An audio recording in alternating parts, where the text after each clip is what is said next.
Sino ang mag-aalaga sa'yo kapag tumanda ka? Huminto ka sandali at makinig ng mabuti.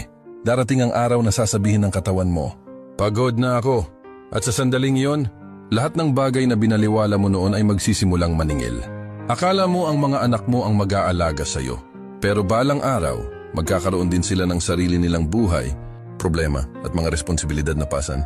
Akala mo sapat na ang pagmamahal ng partner mo. Pero iba ang realidad kapag araw-araw ng pagod at hirap ang kailangang harapin. Akala mo may sistema o pensyon na sasalo sa'yo. Pero ang totoo, walang darating para iligtas ka. Kaya sino ang maiiwan? Ikaw lang. Tinuruan tayo ng mundo na ibigay ang lahat sa iba at ibabalik. Daw yun ang buhay balang araw. Pero ang buhay ay madalas nagbabalik lamang ng kung ano ang inihanda mo para sa sarili mo. Ang pagtanda ay hindi gantimpala sa sakripisyo. Ito ay bunga ng paghahanda. Ang mag-aalaga sa iyo balang araw ay ang mga ginagawa mo ngayon. Kung paano ka kumain, kung paano mo alagaan ang katawan mo, kung paano mo protektahan ang isip at kapayapaan mo.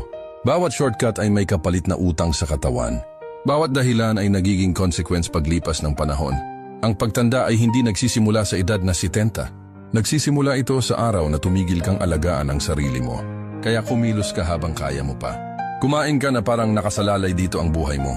Dahil totoo naman, lumayo ka sa mga bagay at taong sumisira sa enerhiya mo. Matutong mapag-isa ng hindi nakakaramdam ng lungkot.